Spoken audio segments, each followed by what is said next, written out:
Sa good side naman guys, ito mga blessings at swerte. Ito, grabe. Yung iba sa inyo guys, parang ang tagal-tagal nyo na nag-aantay ng swerte, no? And ito, antayin nyo pa. Habaan nyo pa mga kapiksi, kasi malapit na yung pagdating ng swerte at mga blessings sa buhay nyo. May mga opportunities na i-offer sa iyo sa universe. Guys, itong mga opportunities na to, nasa paligid lang to, okay? Most of the time, hindi natin to napapansin because of your blocks, mga mental blocks nyo, emotional blocks nyo sa isip nyo, no?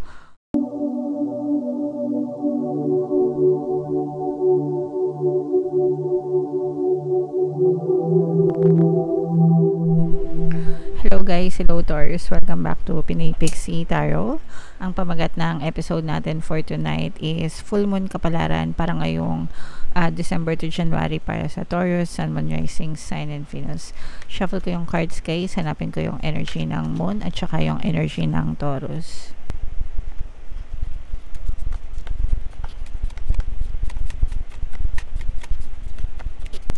So ito yung moon energy mga kapiksi. Ngayon naman hanapin natin yung energy ng Taurus. Ito guys, so Taurus, kayo ay ni-represent ng King of Pentacles sa ating spread. Ito yung combination ng positive and negative energy. General reading lang mga kapiksi, pwede mag-resonate, pwedeng hindi. Yung full moon guys ngayong December ay sa December 26, tapos yung next full moon naman ay sa January 25 mga kapiksi. So ang reading na to ay para sa period na yan guys. And ang pamagat naman ng ating full moon ngayon ay cold moon mga kapiksi. Alright, so ito guys, positive and negative energy to. Sa negative energy natin, mag-ingat kayo sa mga mandoloko mga kapiksi. Huwag kayong basta-basta magtiwala. Ito ay babala ng pag-iingat guys sa kahit anong aspeto ng buhay nyo. Pwedeng sa kaperahan, yung mga nai-scam sa mga pera, sa mga transaction, yung mga nai-scam sa investment mga kapiksi, mag-ingat kayo lalo na ngayon sa panahon na to guys, kasi yung December maraming pera yung mga tao dahil sa mga nakatanggap ng mga bonus nila 13th month, and at the same time madami ding modus yung mga scammer.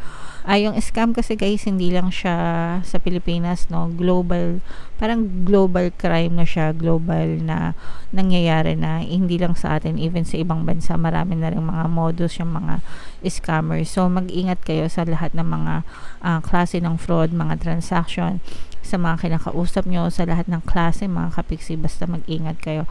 And ganoon din sa relationship guys, no? Mag-ingat din kayo sa mga taong pinagkakatiwalaan nyo. Sometimes yung mga hindi nyo inakalang mambabackstab sa inyo, sila pa yung magbabackstab, sila pa yung maninira sa iyo. Excuse me. Sorry, excuse me guys. Yeah, so mag-ingat kayo. Kaya nga palagi ko sinasabi, mag-ingat kayo sa mga pag-share ng mga impormasyon nyo mga kapiksi. Okay? And maaring tawag dito, maging mecha ng pang-aabuso sa inyo ng ibang tao mga kapiksi. Kung kayo ay nagkaroon ng conflict guys with other people, yung mga nang-away sa inyo, yung mga nanloko sa inyo, makakarma itong mga to mga kapiksi ng big time, no? So subukan yung wag gumante, or as much as you could talaga wag kayong gagante mga kapiksi, kasi pag gumanti kayo, send din kayo ng bad intentions, babalikan din kayo ng bad karma. So hayaan nyo na sila na lang yung gantihan ni universe or parusahan ni universe ng bad karma dahil sa mga bad intentions na ginawa nila. Huwag yun nang sabayan mga kapiksi. Okay? Sa good side naman guys, ito mga blessings at swerte. Ito, grabe. Yung iba sa inyo guys, parang ang tagal-tagal nyo na nag-aantay ng swerte, no? And ito, antayin nyo pa. Habaan nyo pa mga kapiksi, kasi malapit na yung pagdating ng swerte at mga blessings sa buhay nyo. May mga opportunities na i-offer sa iyo sa universe. Guys, itong mga opportunities na to, nasa paligid lang to, okay? Most of the time, hindi natin to napapansin because of your blocks, mga mental blocks nyo, emotional blocks nyo sa isip nyo, no? lahat pwedeng maging oportunidad sa buhay natin. Pero yung iba, nag-aantay, nagko-comment, nasan ang blessings, nasan ang biyaya. Hindi nyo kasi pinapansin yung mga nasa opportunity sa paligid nyo, mga kapiksi. Yung iba sa inyo baka close-minded kayo, sarado yung isip nyo, baka yung iba sa inyo tatamad-tamad, kaya hindi nyo nakikita na lahat ng bagay sa paligid nyo pwede palang maging oportunidad for blessings. Okay, so guys, lingon-lingon sa kaliwat kanan, no? Wag tatamad-tamad, wag antay lang ng antay. Meron kayong bahagi sa pag-attract ng mga blessings at swerte sa buhay nyo. So gawin nyo yun, mga kapiksi, yung bahagi nyo. So ito guys, kagaya nga ng sabi ko, may mga opportunities na nasa paligid nyo lang na maaaring magdala ng mga blessings at swerte, mga kapiksi. Kailangan nyo magtiyaga, kailangan nyo magsikap, mga kapiksi, para ma-attract nyo to sa inyong buhay, mga kapiksi. Okay, so i-mind nyo na yan guys, kasi sobrang positive talaga yan. Mind blessings, mind swerte, mind good luck, mind good fortune. Ito no, combo pa talagang pinagsama.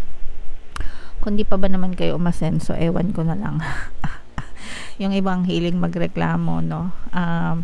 Hindi daw sila umaasenso. Ano bang ginagawa nyo, kapiksi? Baka naman nakatunganga lang kayo tapos nag-aantay kayo maging maswerte. Hindi ganun guys, no?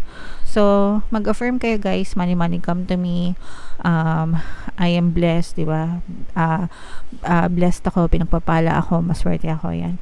So i-comment yan sa baba, mga kapiksi, no? Blessed ako, pinagpapala ako, maswerte ako, yan. Palagi nyo sabihin all day, every day, mga kapiksi, hanggang sa ma-reprogram ang inyong mga subconscious mind guys. Alright, and angel number 444 guys, i-check nyo yung ibig sabihin na yan.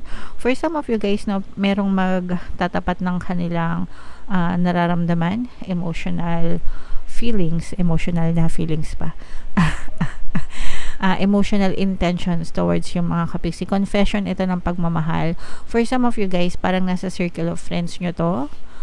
Baka matagal na kayo magkakilala, ganyan, pero parang nag-hold back itong person na to ng kanyang tawag dito, ng kanyang nararamdaman. Pero ito, parang feeling ko nagkakaroon ito ng lakas ng loob, mga kapiksi, ng confidence sa sarili niya. Baka tutorpe-torpe ito dati guys, pero magsasabi ito ng kanyang totoong intention and totoong nararamdaman. So this is a confession of love for some of you, mga kapiksi. Hindi ito makatiis kasi sobrang parang punong-puno na yung kanyang nararamdaman. Parang sasabog na yung puso niya sa kanyang pagmamahal sa'yo. Okay, kaya ito yung magtatapat ng kanyang pag-ibig or totoong nararamdaman. So sa mga kapiksi natin, ng mga single and ready to mingle, kung may mga ano na kayo guys, no, kung may mga jowa na kayo, hindi na yan para sa inyo, no, para yan sa mga single na nakaka-resonate, mga kapiksi. Kasi sa mga may partners na, wag na kayo mag-entertain ng another specific person. Mag-focus kayo sa inyong love life, mga kapiksi. Pero sa mga single, ayan na mga pagkakataon nyo guys. So attract love. So i-mind nyo na yan, mind confession, mind love confession, mind new love, mind new partner, yan. Mind blessings, mind swerte, yan. I-mind nyo yan sa comment section, mga kapiksi. Okay? Alright. So grabe, sobrang ganda ng reading mo, Taurus, no? Comment down below if feeling nyo naka-resonate kayo dyan. Buno tayo ng isang card dito guys. Tingnan natin yung full moon message para sa inyo. Habang sinashuffle ko to guys, panoorin nyo muna tong video natin regarding sa ating paano mag-manifest ng abundance video course. Kapiksi, sawa ka na ba sa mga struggles at hirap sa buhay mo? Masipag ka ba at masikap sa buhay ngunit hindi ka pa rin umaasenso? Ilang beses ka na bang nag-attempt magnegosyo at mag-invest pero palagi ka pa rin nalulugi? Sa pagkakataon na ito ay maaaring may subconscious beliefs ka na nagiging balakid sa iyong pag-unlad at pagyaman. Introducing, paano mag-manifest ng abundance video course.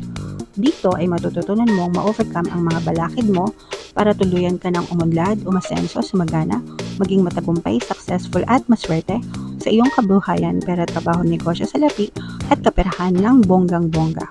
Dali, mag-send na ng email sa pinoypixie@gmail.com at simulan na ang iyong pagyaman ngayon.